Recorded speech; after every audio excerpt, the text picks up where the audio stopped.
Salut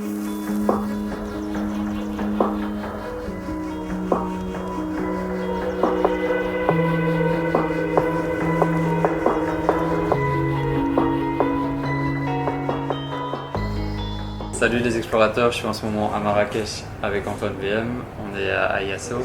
Je suis super content de te rencontrer car tu es un des garçons qui m'a le plus influencé positivement. Merci. Tu peux te présenter en quelques mots? Ouais, alors donc je m'appelle Antoine, moi je suis créateur de contenu sur internet, ça fait 8 ans que je crée du contenu sur internet, ça fait 4 ans que j'en vis et j'aide les gens à vivre à leur tour de leur contenu sur internet sans forcément avoir une grosse audience, que ce soit sur YouTube, via un podcast, via des articles de blog, des emails, peu importe le contenu, c'est toujours possible et l'idée c'est de vivre de sa passion et c'est passionnant. Ce que je trouve génial chez toi quand je vois tes interviews, c'est que tu arrives à expliquer ce que tu fais en quelques secondes. Tu pourrais parler de cette importance de savoir se présenter rapidement, tu vois, d'aller droit au but. Tu l'as appris ça ou... Non, bah, c'est un peu instinctif en fait, quand tu l'as fait plein de fois, parce que c'est la première question qu'on te pose quand les gens t'interviewent. Ouais. Et donc moi à chaque fois je fais un truc différent, j'ai pas vraiment de script. Mais ce qui est bien c'est de pouvoir présenter ce que tu fais, c'est en une phrase, genre j'aide les X à faire ceci, même si cela. Tu vois, c'est un bon modèle, c'est j'aide les, par exemple moi j'aide les créateurs de contenu à vivre de leur passion, même avec une petite audience. Tu vois, c'est une bonne manière de te présenter, de te différencier en une phrase. Ouais. J'ai noté quelques trucs. Là, tu es à Marrakech pour un défi vidéo. Donc, Ouais. En ce moment, tu en as sorti 3. Ouais. C'est ça. Tu peux nous parler de ce défi? Qu'est-ce qui t'a donné envie de venir ici?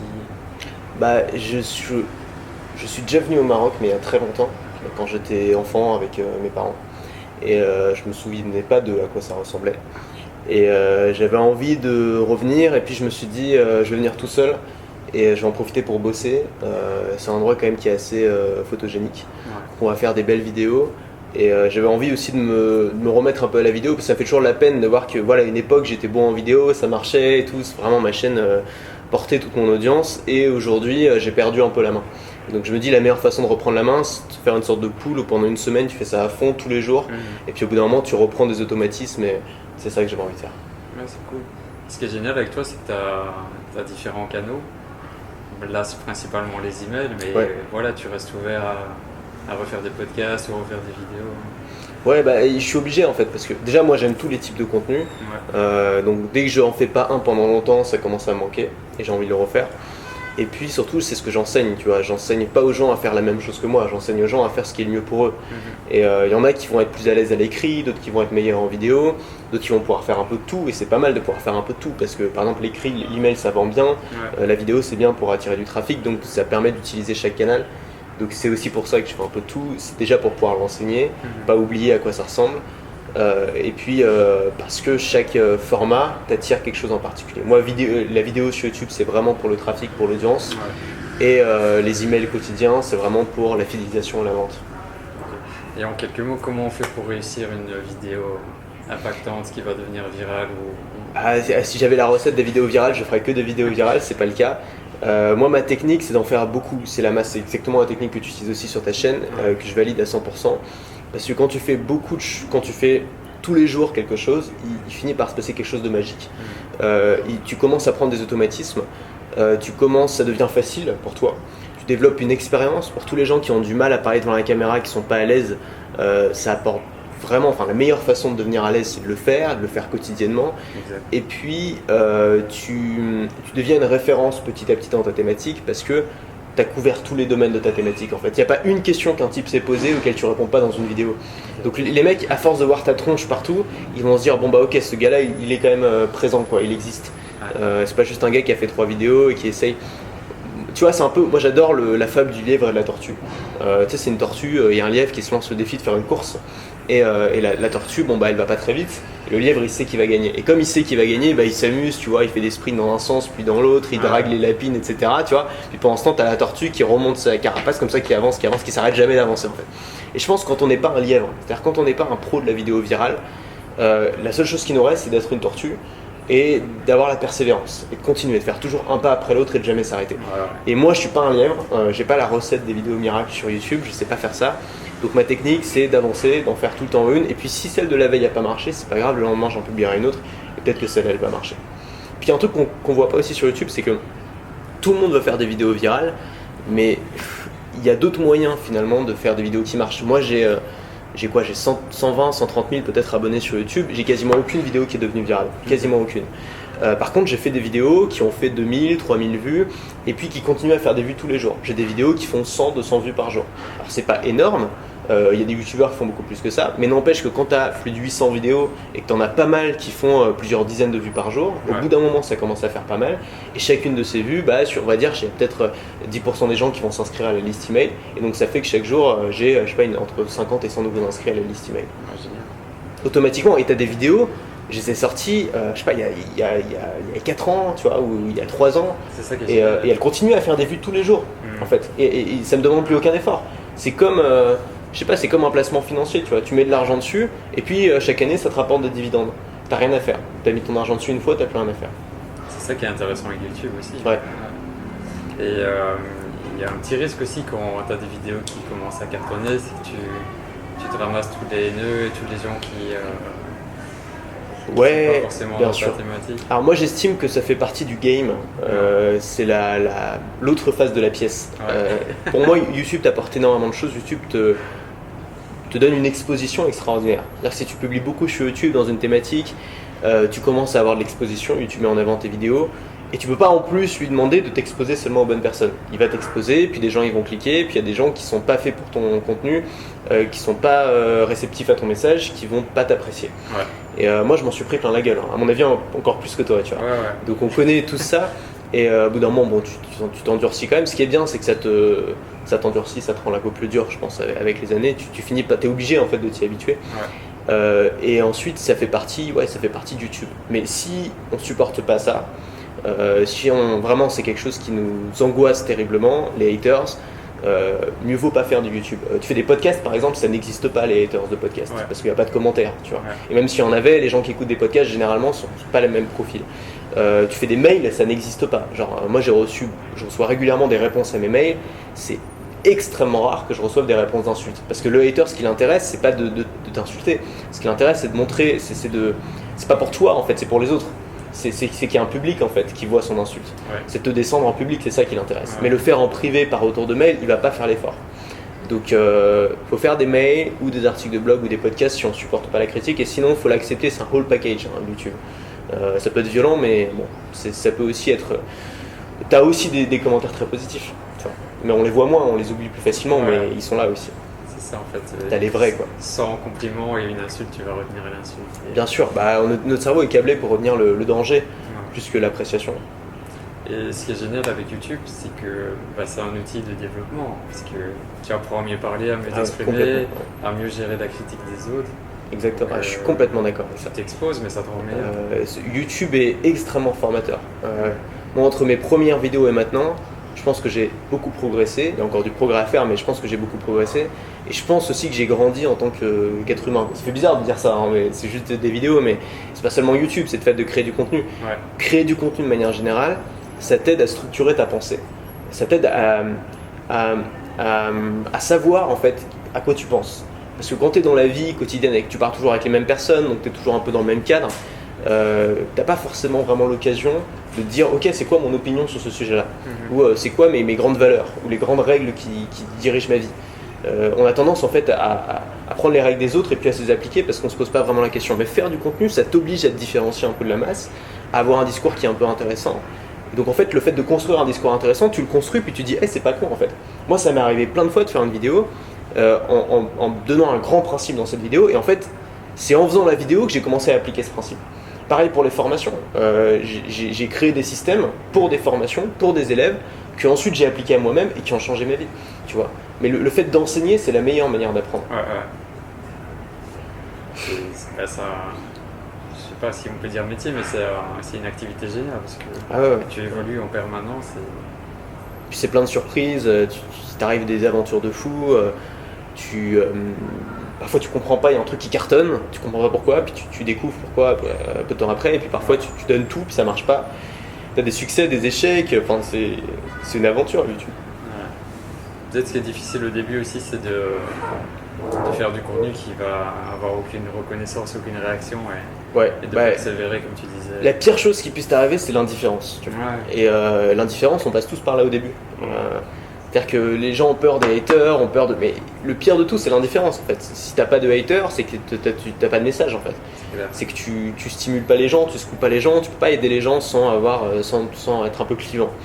Donc je pense que ouais, l'indifférence, c'est ce qui est le plus difficile au début. Mais il faut réussir à passer par là, quoi. C'est pour ça qu'il faut être passionné, il faut aimer pas seulement les attributs du succès qui viennent avec ce que tu peux faire, mais aimer le chemin qui fait la création de contenu en fait. Ouais, tu aimes le processus. Tu vois, si ça te fait chier de faire des vidéos, trouve un système pour que ça te fasse pas chier, pour que ça t'amuse en fait. Mais si t'aimes les idées, il y a forcément un moyen de créer du contenu qui t'intéresse et qui t'amuse. Ça, j'en suis convaincu. Et beaucoup de gens aiment les idées. N'importe qui avec qui tu peux avoir une discussion passionnante sur plein de sujets différents sont des gens qui pourraient devenir d'excellents créateurs de contenu, j'en suis convaincu. Mais beaucoup de gens se laissent intimider par la technique, par la culture aussi. YouTube, c'est une culture particulière et quand tu rentres pas dans la culture, c'est difficile de faire des vues. Donc beaucoup de gens rejettent cette culture-là, donc n'arrivent pas du coup. Bref, il y a beaucoup de choses en fait qui sont des obstacles périphériques qui t'empêchent de réussir dans ce milieu-là, alors que toi, tu as un terreau qui est super fertile en fait. Les gens qui aiment les idées sont des bons créateurs de contenu sans forcément le savoir. Ouais. Et tu me diras s'il y a d'autres choses, mais tu vois ce que j'ai compris avec les années, donc c'est vraiment d'être assez captivant, de raconter une histoire, l'importance de la miniature, la durée de la vidéo, et que les gens la regardent jusqu'au bout. Alors il y a un truc avec YouTube, c'est qu'il n'y a pas de hack. Et c'est pour ça que souvent les marketeurs, les mecs qui viennent du web, du marketing en ligne, des blogs et tout, ont du mal avec YouTube. Pas tous, mais il y en a qui ont du mal. Je pense que c'est parce qu'ils cherchent le hack. En fait, ils se disent il y a forcément un hack, faut que je trouve. Alors qu'en fait, il n'y en a pas. Il n'y a pas de secret. L'algorithme de YouTube, c'est ultra simple. Tous les youtubeurs savent comment ça marche. Il faut qu'il y ait un bon taux de clic et que les gens restent longtemps devant la vidéo. C'est tout. Il faut que les gens cliquent dessus. Donc, ok, titre et miniature, tout se joue là-dedans. Et une fois qu'ils ont cliqué, il faut qu'ils regardent la vidéo le plus longtemps possible. Et si tu as ces deux paramètres, ta vidéo elle va exploser. Il n'y a pas plus de choses à savoir que ça. Donc, il n'y a pas de hack. Et parfois, tu fais des vidéos super longues où tu es juste tout seul devant ta caméra à parler d'un sujet et ça cartonne parce que ton discours est intéressant, ça captive les gens restent devant. Même si la miniature est toute moche et tout, le truc il explose. Et parfois, tu fais une vidéo super dynamique, machin, où tu veux vraiment et ça marche pas, ça prend pas, tu vois. Donc souvent, le format long marche bien sur YouTube à condition d'arriver à faire en sorte que les gens restent. Et pour ça, moi je pense qu'il y a un truc qui est plus important encore que faire plein de jump cuts, mettre des images, des photos, un super montage super dynamique avec plein de musique. Je pense que c'est le discours. Je pense que si tu arrives à avoir un discours qui capte vraiment l'attention des gens, ça marche. Et tu vois des gens qui font des conférences, pas Jordan Peterson par exemple, fait des millions de vues sur YouTube. Et le mec fait des conférences dans un amphi, c'est filmé en 420p, enfin c'est de la merde, tu vois, techniquement. Mais comme ce gars-là est très intéressant quand il parle, ça fait des millions de vues. Et la vidéo dure 45 minutes, tu vois, donc Oussama Mar, pareil. La vidéo dure 1h30, parfois il parle en anglais avec un accent tout pourri. Le truc, ça fait 300 000 vues, tu vois. Parce que, waouh, t'es devant, tu sais, tu lances, tu peux pas mettre pause en fait. Parce que juste le gars, il est trop intéressant, quoi. J'ai vu ton interview, elle a bien marché pour. Ouais, tu vois, pourquoi? Parce qu'il est intéressant. C'est lui qui a fait les 50 000 vues, c'est pas moi, tu vois. Moi, j'ai juste eu la chance de pouvoir le rencontrer. Mais t'as des gens, ils sont captivants naturellement. Mais je pense qu'il y a des hacks pour ça par contre. On peut apprendre à devenir captivant, à construire un discours. Moi j'ai appris énormément de choses là-dedans parce qu'au début j'étais très mauvais pour ça. Il y a toujours des choses que je sais pas faire, je sais pas raconter une histoire, j'ai beaucoup de mal avec ça, ce genre de choses. Mais par exemple, tu vois, utiliser beaucoup de métaphores. C'est un truc tout bête que tu peux faire consciemment si tu le sais pas. Certaines personnes le font naturellement, mais si comme moi t'as pas ce truc là naturellement, quand tu fais le plan de ta vidéo, tu dis ok, comment je pourrais ajouter des métaphores. Le lièvre et la tortue. Ouais, le lièvre et la tortue, tu vois, ça c'est un petit conte, tu vois. Mais je sais pas, moi j'aime bien des métaphores à la con, des trucs bien à la con, des trucs bien visuels. Par exemple, dire essayer d'avoir plus de trafic quand on n'a pas un système efficace. C'est comme mettre de l'eau dans une passoire en espérant que ça se remplisse. Ça sert à rien, il faut commencer, tu peux mettre autant d'eau que tu veux, il faut commencer par boucher les trous. Tu vois, ce genre de métaphore permet aux gens d'ancrer ton discours dans le monde réel. Et ça permet de captiver davantage leur attention. Et donc indirectement de faire plus de vues sur YouTube parce que YouTube va davantage mettre en avant parce que les gens vont rester plus longtemps dessus, parce que tu auras réussi à captiver leur attention, parce que tu auras utilisé des métaphores, tu vois. C'est pour ça que on va pas forcément se dire si j'utilise plus de métaphores, je vais faire plus de vues, et pourtant avec la chaîne de cause à effet, c'est ce qui va se produire. Il y a quelques semaines, voire un mois, tu as envoyé un mail sur un peu les introvertis. Ouais. Et j'aimerais bien si on peut développer là-dessus. En fait, souvent, les introvertis font très bons créateurs de contenu. Aussi étonnant que ça puisse paraître. Beaucoup de youtubeurs qui font beaucoup de vues, qui marchent très bien, sont des introvertis. Alors, je pense qu'il y a plein de facteurs. Peut-être un des facteurs, c'est que les introvertis sont des gens qui travaillent bien seuls. Et que le fait de bien travailler seul, ça peut t'aider à faire de la vidéo YouTube, qui est souvent un boulot assez solitaire, en tout cas au début. Souvent, tu démarres tout seul, t'as pas d'équipe. Et je pense aussi que les introvertis sont des gens qui réfléchissent beaucoup, qui analysent beaucoup, qui sont très observateurs. Et tout ça, c'est des choses qui peuvent t'aider à voir des choses que les extravertis vont pas voir. Dans le sens où tu vas voir des comportements sociaux, tu vas avoir peut-être plus d'empathie aussi pour les gens. Par exemple, si tu fais des vidéos et je sais pas, t'aides les gens justement à être moins timides, tu vas pouvoir davantage te mettre à la place de ces gens-là et tu vas pouvoir, dans ton discours, vraiment toucher ces gens-là. Souvent les introvertis, pas tout le temps encore une fois, mais souvent les introvertis sont plus émotionnels que les extravertis. Ils arrivent davantage à toucher le cœur. Et donc ça fait souvent du contenu qui est pas forcément qui va faire plus de vues sur YouTube, mais du contenu en tout cas qui va davantage impacter les gens. Donc du contenu qui potentiellement peut attirer des très gros fans. C'est-à-dire des gens qui vont vraiment, à qui tu peux changer la vie, qui vont te suivre peut-être pendant des années. Et ça c'est précieux. Moi je sais que j'ai été beaucoup formé par des introvertis. C'est la clé, enfin voilà, les introvertis ont cette capacité souvent à fasciner davantage. J'aurais trouvé des exemples de gens d'introvertis connus, mais là j'en ai pas vraiment. Je sais pas vraiment comment expliquer ça, je sais pas ce que t'en penses toi. Oui, la même chose. Tu as des introvertis qui font des super conférences et tout ça, donc c'est pas forcément lié à la timidité. Oui, en fait tu peux vraiment, c'est très particulier, c'est un truc qui est difficile à comprendre, mais je sais pas, moi par exemple, je te donne mon exemple, celui que je connais mieux. Tu mets au milieu d'un groupe, je sais pas, de 15 personnes, et puis il faut raconter des blagues, je suis pas à l'aise, tu vois. Je vais être plutôt mal à l'aise, et je vais préférer les petits groupes, ou les groupes de 3 personnes, ça me suffit. Par contre, tu me mets sur scène devant 300 personnes, et tu me dis, ok, maintenant tu parles du sujet que tu connais mieux, je vais pas vraiment stresser. Au début je stressais bien sûr, mais aujourd'hui moins, parce que j'ai déjà fait et ça se passe bien. Parce que je suis dans mon domaine de compétences, et je fais quelque chose que je sais faire et que j'ai beaucoup fait. Donc tu vois, tu peux, et pourtant je suis très timide quand je suis en groupe et tout, je suis très timide. Je suis très, je sais pas, j'ai du mal à m'inclure dans le truc. Donc tu vois, c'est pas vraiment une affaire de timidité. On peut être introverti sans être timide, on peut être timide sans être introverti aussi, je pense. C'est plus une histoire de monde intérieur, de monde extérieur. Certaines personnes disent que l'introversion c'est se reposer, se ressourcer quand on est seul. L'extraversion c'est se ressourcer quand on est avec des gens. Et c'est un peu vrai. C'est vrai que je sais pas toi, mais moi quand je passe une soirée avec beaucoup de monde, c'est très fatigant pour moi. Mon cerveau est épuisé à la fin. J'ai besoin d'être seul. Et je sais que pour d'autres gens, ils supportent pas d'être seuls. Il y a des gens, ils sont seuls 5 minutes, ils pètent un câble, il faut absolument qu'ils aient du divertissement, du Netflix, du machin, ils peuvent pas, tu vois. Et c'est peut-être ça en fait la différence. Ouais, c'est clair. Et c'est une force aussi parce que j'ai réalisé qu'on est une minorité quand même dans la population. Les introvertis. En vrai, je suis pas sûr de ça. C'est juste qu'on est plus discret. Donc on voit davantage les extravertis. Mais je pense pas qu'on soit une minorité. Je sais pas, moi j'en vois beaucoup des introvertis. J'ai beaucoup d'amis introvertis. Après, c'est une question de degré aussi. C'est pas d'un côté t'es introverti ou t'es extraverti. C'est un curseur et on est tous plus ou moins au milieu. Moi je suis pas un extrême introverti.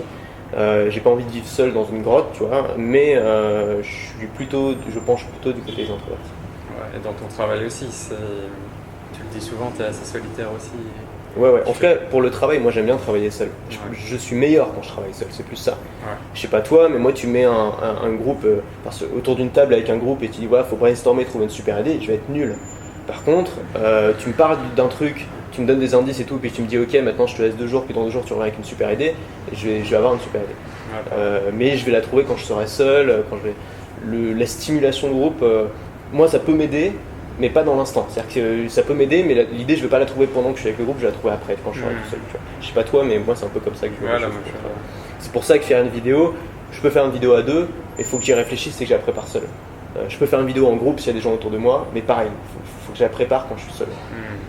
Et dis-moi, là, tu envoies un email par jour, en général. Des fois, quand je parle de ça autour de moi, ou moi aussi je commence à l'appliquer, il y a des gens qui disent ouais, c'est trop. Comment tu te positionnes par rapport au c'est trop? Alors moi j'ai une théorie là-dessus, c'est que je pense que quand ton contenu est intéressant, il n'y en a jamais trop. Moi il y a des gens que j'adore sur internet et j'ai jamais considéré qu'ils aient trop de contenu. C'est toujours l'inverse, ils en font pas assez. Moi j'aimerais passer mes journées à suivre leur contenu. Donc évidemment tu vas avoir beaucoup de gens qui vont se désabonner. Moi tous les jours j'ai beaucoup de gens qui se désabonnent. Le but c'est d'en avoir un peu plus qui s'abonnent que de gens qui se désabonnent, d'être en cash flow positif si tu veux. Mais c'est pas ceux qui se désabonnent qui vont acheter tes formations. Ce qui est vraiment intéressant quand tu vends des produits, notamment quand tu vends de la formation, c'est que tu vends souvent ces produits à une minorité de gens. Tu vois, c'est des produits qui sont relativement chers par rapport à si tu vendais des clics ou des trucs à 2 balles, tu vois, c'est des trucs qui coûtent quand même relativement cher. Et donc tu vends ça généralement à une minorité de ton audience, mais qui a un extrême intérêt pour ce que tu racontes. C'est-à-dire qu'il y a un décalage entre... Et c'est souvent l'erreur qu'on fait, c'est que on a tendance à écouter la majorité des gens. C'est-à-dire que tu fais une vidéo YouTube, tu as 200 commentaires, tu vas davantage regarder ces commentaires que de t'intéresser aux 10% qui sont vraiment intéressés et qui eux en fait te font vivre. C'est ça qu'il faut bien comprendre, c'est que tu as 5 ou 10% de ton audience, que j'appelle les vrais, qui te font vivre. Et donc en fait, quand tu fais du contenu, tu ne devrais pas le faire pour la majorité, tu devrais le faire seulement en pensant à ces 5 ou 10%, quitte à te mettre les autres à dos, même si les autres ne te plaisent pas. Et donc quand tu fais trop de contenu, quand tu fais beaucoup de contenu, moi je pense qu'on n'en fait jamais trop quand c'est bon, mais quand tu fais beaucoup de contenu, oui tu vas te mettre à dos, ou tu vas te désintéresser la majorité des gens, on va dire 80% des gens. Mais il reste les 20% restants qui vont kiffer à mort, et qui vont adorer, et qui vont acheter plus, et qui vont permettre de gagner ta vie avec ce que tu fais. Donc c'est comme ça qu'il faut voir les choses en fait. Moi en termes de business, c'est le meilleur choix business que j'ai fait le quotidien. Maintenant en termes d'audience pure, j'ai probablement perdu des gens à cause de ça. Mais ce qui est intéressant c'est les chiffres. Et ça je l'ai intégré aussi grâce à toi. Et à certains moments, quand je vois des gens qui se désinscrivent de mes emails, à la limite je suis content, tu vois. Ouais. Parce que je me dis de toute façon ils vont rien acheter. Donc, c'est bien, vaut mieux ça plutôt que de mettre dans les spams, tu vois. Moi j'ai un très bon taux de désinscription. J'ai beaucoup de gens qui se désinscrivent tous les jours, qui prennent le temps d'aller sur unsubscribe, de cliquer sur le truc. Je préfère ça plutôt qu'avoir une liste fantôme. À côté de ça, j'ai je sais pas, sur 9000 personnes, j'ai 30 à 40% de taux d'ouverture tous les jours. C'est quand même pas mal quand on voit un mail quotidien. Donc j'ai pas une liste fantôme où il y a que 3% des gens qui ouvrent le mail tous les jours et l'autre moitié en a rien à foutre. Encore une fois, il y a quand même un engagement. Moi j'aime bien quand il y a un engagement. Les mecs qui se désabonnent, ils ont fait le choix, ils se sont dit putain j'aime pas ce connard, je clique sur ce désabonner, je le fais, tu vois. C'est pas juste j'en ai rien à foutre. Encore une fois, tout ça de l'indifférence. C'est pas de l'indifférence, c'est de l'action. Les gens qui te mettent un sale commentaire, ils sont pas indifférents. T'as provoqué une émotion. Et tu sais, l'amour est très proche de la haine. C'est deux émotions qui sont très proches les unes des autres en fait. C'est deux émotions qui sont intenses. Et donc quand t'as de la haine, t'as de l'amour de l'autre côté, tu vois. Et moi je le vois vraiment dans les gens qui me suivent. Il y a des gens qui peuvent pas me blairer. De l'autre côté, il y a des gens qui adorent mon discours. Il n'y a pas tant de gens que ça qui sont au milieu, qui sont indifférents. Il n'y a pas beaucoup d'indifférence. Et pour moi, c'est comme ça que je mesure le succès de ce que je peux faire. Et un autre truc par rapport à ça, tu vois, quand j'ai des gens qui me disent ouais, en fait, le matin, j'attends que ton mail arrive et s'il vient pas.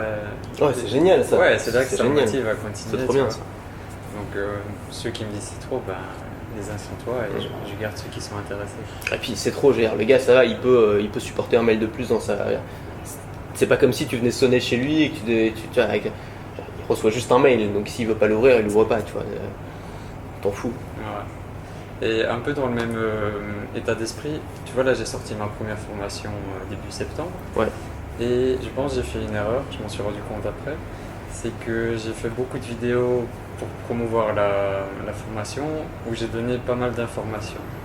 Et après coup, ceux qui m'ont acheté la formation, il y a une fille qui m'a dit ouais, en fait, tu en dis plus dans tes vidéos que dans ta formation. Donc, comment vraiment trouver l'équilibre entre trop et pas assez c'est une bonne question. C'est vrai qu'il faut faire attention à pas trop en donner. T'es pas le seul à qui ça arrive. Enfin, moi, ça m'est arrivé aussi. Ça arrive à pas mal de gens de sentir qu'en fait, moi, j'ai aussi reçu des gens qui m'ont dit en fait, le meilleur truc dans ta formation, c'était la page de vente. J'ai tout compris dans la page de vente et en fait, j'ai suivi la formation, mais ça m'a rien apporté. C'était vraiment la page de vente. Okay. Et c'est pas forcément une mauvaise chose. Parce qu'après, l'important, c'est que les gens ils apprennent des trucs. Tu vois, surtout s'ils ont quand même acheté la formation. Ouais. L'idée, moi, j'ai un truc tout simple. C'est le contenu gratuit, c'est le pourquoi. Le contenu payant, c'est le comment.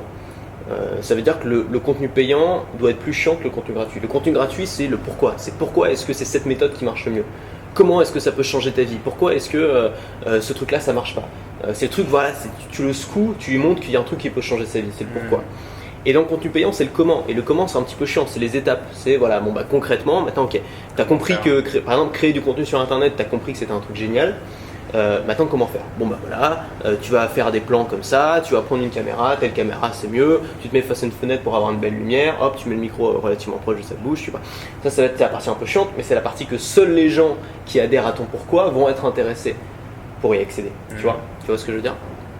Donc je sais pas, la question à se poser, c'est est-ce que je suis pas trop en train de faire du comment dans mon argumentaire de vente?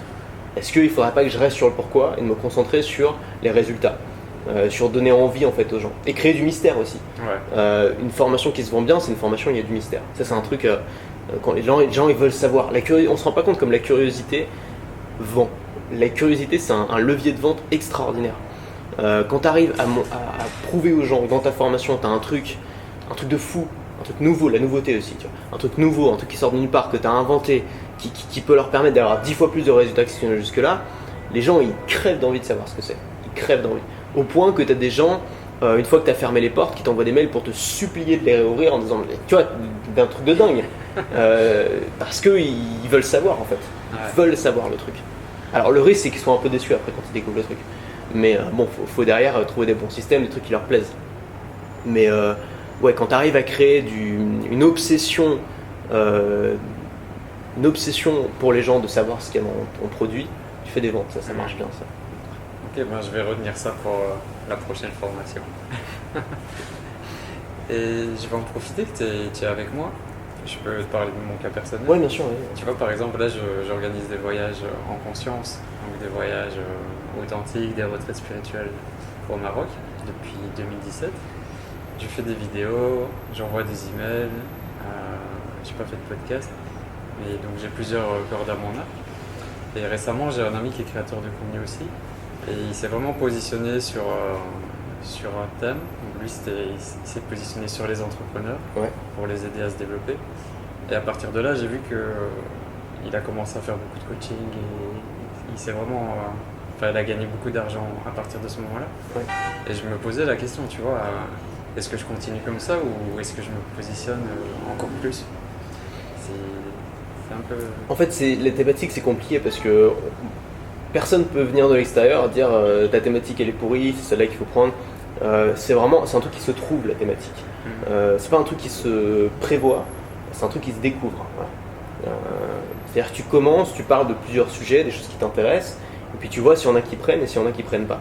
Le coaching, c'est un bon moyen de découvrir sa thématique parce qu'en parlant avec les gens, tu vas voir quels sont leurs problèmes et tu vas te rendre compte, si tu coaches pas mal de personnes, qu'il y a des problèmes qui reviennent souvent, des problèmes communs, des points de douleur en fait.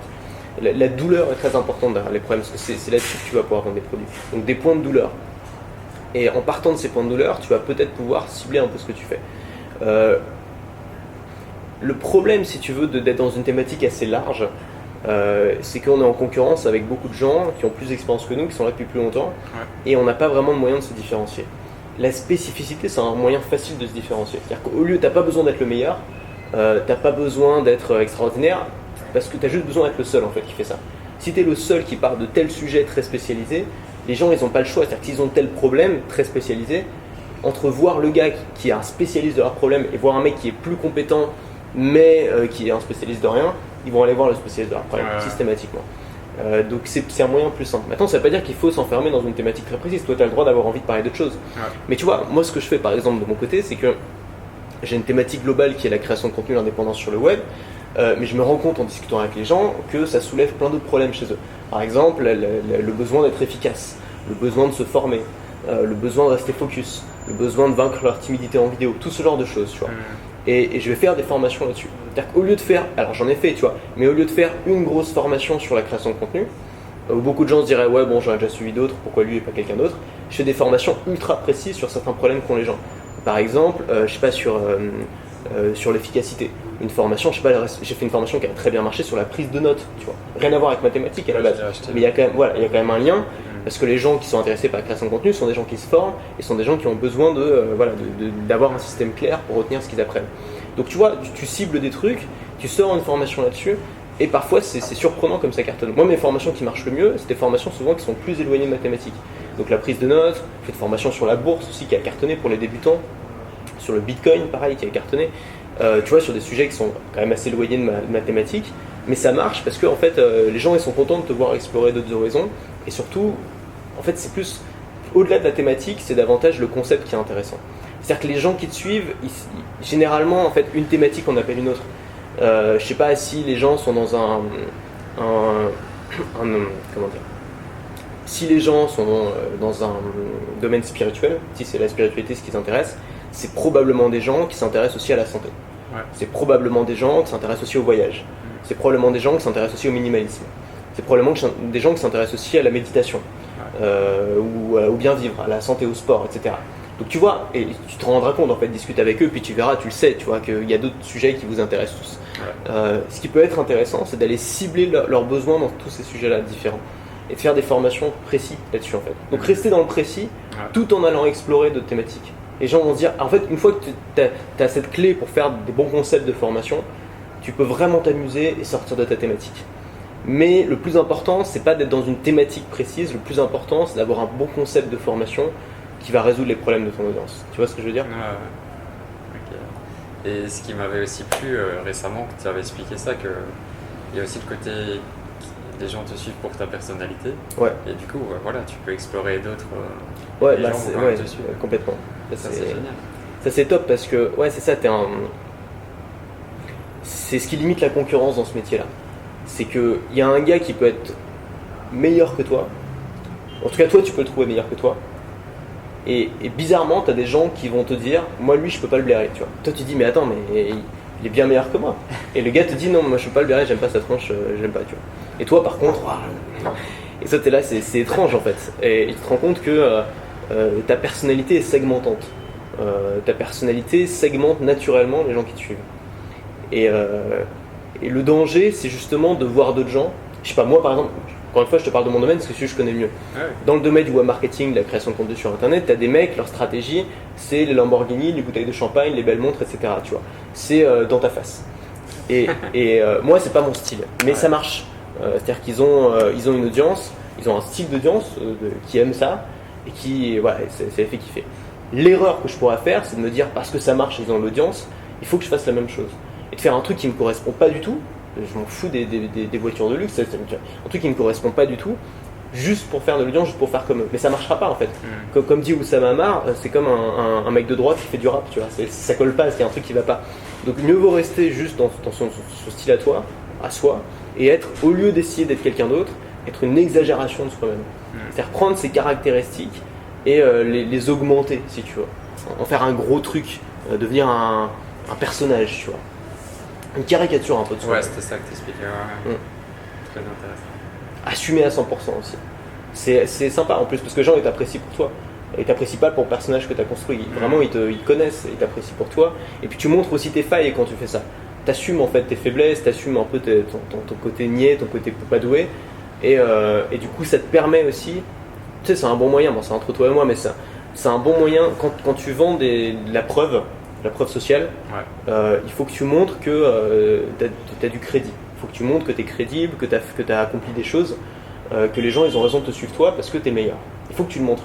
Et le problème, c'est que si tu te contentes de dire ça comme ça devant la caméra, en disant voilà tout ce que j'ai fait, voilà comme je suis formidable, voilà tous les prix que j'ai reçus, voilà tous les gens qui m'adorent, tu passes pour un connard. Il n'y a pas le choix. Par contre, si tu commences à dire alors moi je suis nul là-dedans, moi ça c'est vraiment pas mon domaine, ça je suis une grosse brêle, je sais pas faire ça, mais par contre ce truc-là je suis le meilleur. Bah là tout de suite t'es beaucoup plus crédible. Non seulement tu passes plus pour un connard, parce que les gens vont se dire bon bah voilà il est équilibré, mais en plus t'es crédible. Parce que les gens vont se dire ce type-là il est honnête, il a commencé par me dire ses défauts. Donc c'est une stratégie en fait toute simple pour pouvoir mettre en avant ce qui fait qu'on est crédible, sans pour autant passer pour un mec qui se la pète quoi. Tu vois ce que je veux dire? Il y a un livre que tu as souvent conseillé à d'autres personnes aussi, Père riche, Père pauvre, tu vois. Oui. Et j'ai fini par le lire. Et vraiment ça a fait un switch dans ma tête. D'un coup j'ai compris le système en fait. Et je vois plus du tout l'argent de la même façon qu'avant. Ouais, je me rends compte aussi que la plupart des gens ne sont pas conscients de ça et ils travaillent pour l'argent. Comment tu vois les choses toi par rapport à ça? Ouais, moi j'ai adoré ce livre aussi. Ouais. Je pense qu'en France, il faut vraiment qu'on lise ce livre. Parce que, bon, déjà aux États-Unis, ils sont quand même plus à l'aise avec l'argent, mais en France, on a vraiment un gros problème avec l'argent. C'est-à-dire qu'on attribue une valeur morale à l'argent, on attribue une valeur de mérite à l'argent. Donc tout ça, c'est des mensonges. L'argent n'est pas moral, l'argent n'a pas d'odeur. Il n'y a pas de mérite. L'argent correspond à la valeur que tu apportes, mais tu peux très bien être un gros connard et gagner plein d'argent.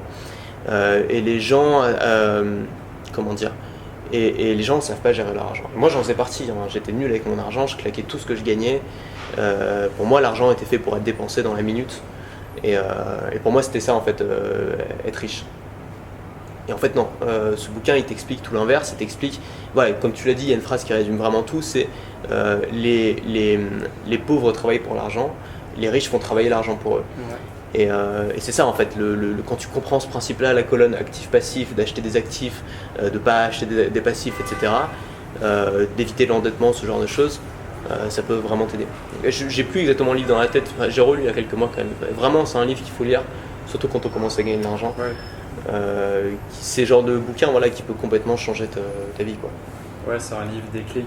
Ouais, et un livre déclic. Tu enchaînes sur d'autres. En fait, on n'a pas cette éducation-là en France, on apprend ça nulle part. Souvent, comme on est mauvais pour ça, nos parents sont pas très bons pour nous enseigner ça, en tout cas la plupart. À l'école, on n'en parle même pas, c'est un sujet interdit.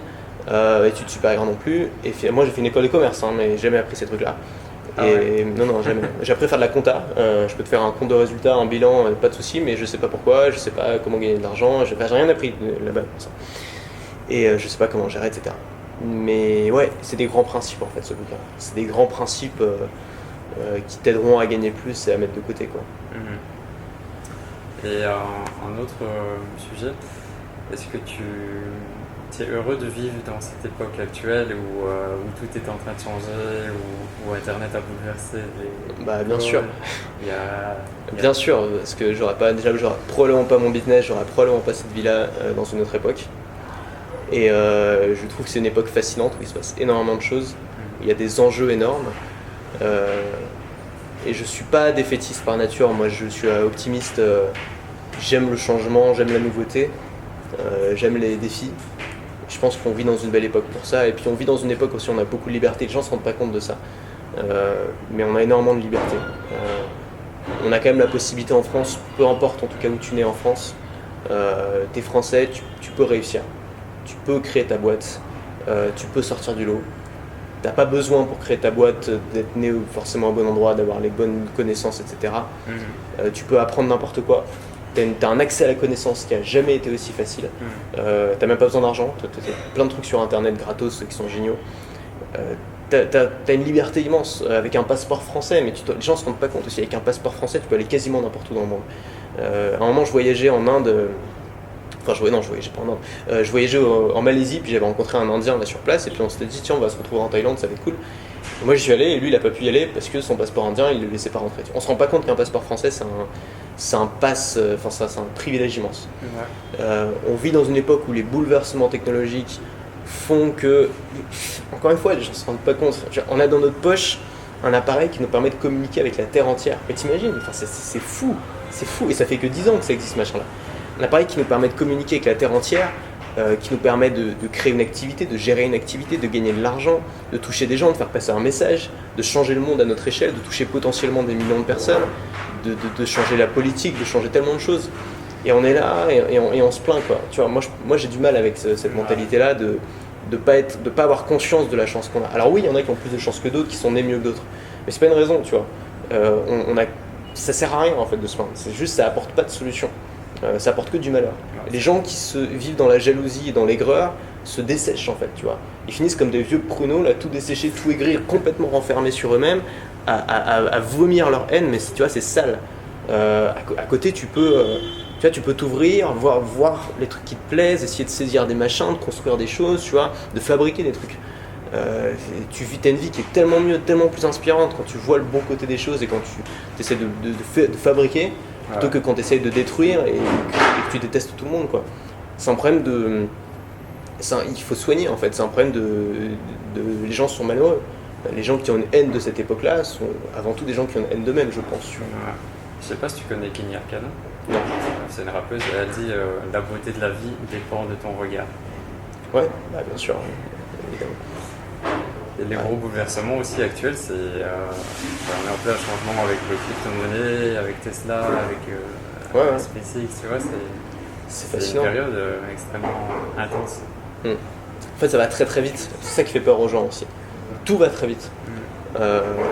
Mais c'est ça qui est enthousiasmant aussi. Moi je suis très enthousiaste à ce propos-là. Ouais, pareil. Ok. Et je sais pas si tu les auras en tête, mais j'aurais bien aimé que tu me partages au niveau des livres. Si tu rencontres quelqu'un qui a jamais lu de livre, quels sont, on va dire, 4-5 livres que tu pourrais vraiment conseiller, des livres clés? Bah, ça dépend vraiment de la personne, si tu veux. Si c'est un type comme moi, je vais lui proposer. Il y a un bouquin que j'ai lu récemment qui m'a vraiment aidé, mais c'est pareil, ça va aider qu'une extrême minorité de personnes. C'est No More Mr. Nice Guy. Il a été traduit en français par le titre Trop gentil pour être heureux. C'est un bouquin de Robert Druver qui a été écrit en 2001. Et chaque année, il s'est vendu plus que l'année précédente. C'est un bouquin excellent, vraiment excellent. C'est plus pour les hommes, et c'est plus pour les hommes qui ont tendance à être un peu introvertis, qui ont tendance à se laisser un peu marcher sur les pieds, et qui sont souvent un peu frustrés à cause de ça. Okay. Ensuite, sur tout ce qui est développement personnel, bouquins qui peuvent sur l'argent, on l'a dit, Père riche, Père pauvre, ça c'est génial. Ouais. La semaine de 4 heures, c'est un peu vieilli, mais ça t'apprend comment monter un business efficace. Les bouquins de Cal Newport, on en parlait avant d'enregistrer. Rework, pour les travailleurs, notamment pour les indépendants, faut vraiment lire Rework. Deep Work, merde. Deep Work. Et Rework aussi est génial aussi, mais c'est un autre. Deep Work de Cal Newport qui t'apprend à travailler de manière efficace et à retrouver ta concentration. Ça fait partie des challenges qu'on a aujourd'hui, c'est la difficulté à se concentrer avec toutes ces interruptions, tous les réseaux sociaux. Trop de distractions. Mais c'est pareil, il faut soigner. C'est comme la malbouffe. On peut être en guerre contre la malbouffe et dire qu'on vit dans un monde de merde, ou on peut simplement arrêter d'en bouffer. Tu vois ce que je veux dire? C'est pareil. On peut dire que ce monde technologique nous vole notre cerveau, ou on peut juste se soigner en fait par soi-même. Je pense qu'on a du pouvoir quand même sur nous. On a tendance à trop attendre du gouvernement et des autorités. On a tendance à leur laisser trop de contrôle sur notre vie. Il y a trop à attendre d'eux qui viennent nous sauver. Mais on vit quand même dans une époque de paix, principalement. On a peu de chances de se faire poignarder en descendant dans la rue. Et c'est à ça que sert l'État. Pour moi, c'est ça qui fait son boulot, c'est bien. Maintenant, moi, j'attends pas de l'État qui démantèle Facebook parce sous prétexte que ma petite sœur est accro. Tu vois. C'est à nous aussi d'avoir conscience des problèmes qu'on peut avoir. On sait que fumer, c'est mal. Bon, si tu décides de fumer quand même, c'est ton choix, tu vois. Est-ce qu'il faut interdire 1 milliard de trucs? J'ai beaucoup de respect pour la liberté, et donc j'ai un peu de méfiance, beaucoup de méfiance pour les interdictions, tu vois, de manière générale. Ouais, puis ça t'apprend donc, aussi. Il y a tellement de bouquins qui t'apprennent à prendre le contrôle, en fait, à prendre la responsabilité de ta vie, à gérer tes problèmes. Mais le problème aussi, c'est que beaucoup de gens ont de l'arrogance vis-à-vis de ces bouquins-là. Je sais que développement personnel, il y a beaucoup de gens qui disent c'est pas pour moi, c'est des trucs niais. Beaucoup de gens sont très arrogants vis-à-vis de ces bouquins-là, et souvent c'est des gens qui cumulent beaucoup de problèmes, tu te rends compte. Et tu te dis, mais putain, si tu mettais ton arrogance de côté et que t'en lisais ne serait-ce que 2, tu pourrais régler tellement de tes problèmes. Mais les gens, ils veulent pas l'entendre en fait. Ils se disent, non, moi j'ai bossé, je fais de longues études, je suis quelqu'un de sérieux, j'ai pas besoin de ces conneries. Tant pis pour toi. Après, faut pas se plaindre, quoi. Ouais, à 60 ans, il va s'y intéresser.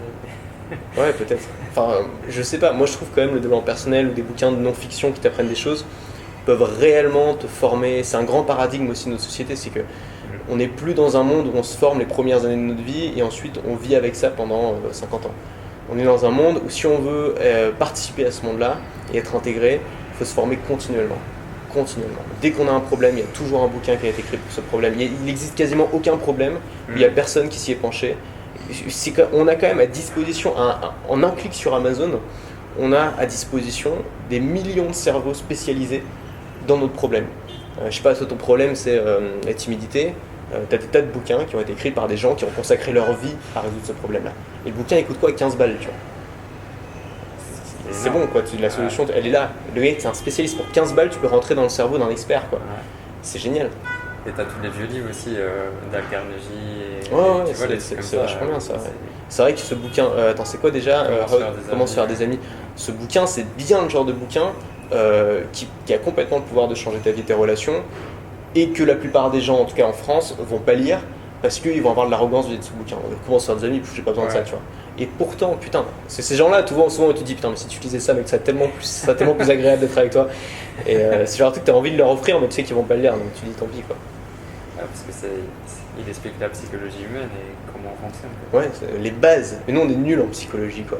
Mais moi le premier, c'est pas, je m'inclus dedans. Je suis sévère, mais je m'inclus dedans.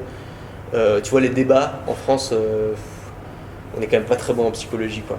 Enfin, pas que en France, évidemment, mais tu vois, on tombe quand même dans des pièges on essaie de convaincre, mais en fait on fait l'inverse. Souvent les gens ils nous détestent encore plus à la fin, quoi. Ils sont encore plus campés sur leur position. Et on a cette tendance naturelle en fait à essayer de convaincre de la mauvaise manière. Apprendre à vendre, c'est pas mal parce que ça t'apprend à te mettre à la place de l'autre et donc à faire preuve d'empathie et t'es plus convaincant après peut-être dans ta vie aussi. Tu vois, je te l'ai dit en début d'interview, tu es une des personnes qui m'a vraiment le plus influencé positivement. Et enfin, tous tes partages, je me reconnais et j'apprends beaucoup de choses. Donc merci. Ouais, c'est gentil, ça fait plaisir. Et la deuxième personne que j'apprécie autant, c'est Stan Leloup, que tu connais aussi. Ouais. Et là, j'ai vu qu'ils sortaient son livre. Ah bon? Je sais pas si j'ai pas vu moi. Cool. Ouais, il prépare la sortie de son livre. C'est pour ça qu'il était un peu plus absent ces derniers jours. C'est génial ça. Est-ce que toi, tu as une idée aussi d'écrire ton livre ou pas? Ouais, moi mon problème c'est que j'ai beaucoup de mal avec le format long. Moi je travaille toujours pour le lendemain. Quand je fais une vidéo, le lendemain elle est en ligne. Quand je fais un mail, le lendemain il est envoyé. Une formation à la limite ça peut prendre 2 jours, mais après c'est trop, tu vois. Donc un bouquin, c'est pas un format qui est bon pour moi pour l'instant. Ouais. Mais je suis pas contre, ça serait bien d'en faire un jour. Et pas pour l'instant. Pas maintenant. Mais celui de Stan il faut l'acheter, ça va être super intéressant. Ouais. Super. Ouais, il est génial.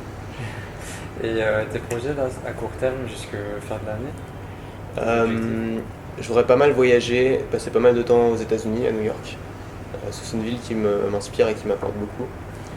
Et continuer à faire du contenu, moi c'est ma vie maintenant. Génial. Et est-ce que tu as un message, un mot de la fin, ou quelque chose qui te tient à cœur que tu veux vraiment partager pour clôturer? Non, je suis content d'être à Marrakech là, je visite. Faut faire gaffe à la Médina parce que c'est dur en tant que touriste, tu te fais vraiment harceler. Mais c'est un bel endroit. Et je découvre, t'as des resorts quand même ici de dingue. Sur la route un peu plus loin, là-bas là où t'es, c'est vraiment sympa. Donc faut venir et puis ça a l'air vachement bien aussi ce que tu proposes. Merci. Moi j'essaierais bien peut-être un jour. C'est vrai que c'est ce genre de truc, tu peux pas faire ça tout seul quoi. Si tu veux faire un truc dans le désert, faire ça avec quelqu'un qui connaît. Ouais. Et puis la dimension en plus un peu spirituelle du truc, à mon avis ça fait un package où quand tu rentres chez toi quand même t'as plein de trucs dans la tête quoi. Ouais, c'est puissant. C'est puissant je pense. Ouais. Avec plaisir. Merci beaucoup. On va continuer ce que tu fais, c'est génial. Merci. Merci Stéphane. De toute façon, les liens, je vais renvoyer vers ta chaîne YouTube. Ok. Cool. Ou vers le lien des emails quotidiens. Super, merci beaucoup. Ok, merci.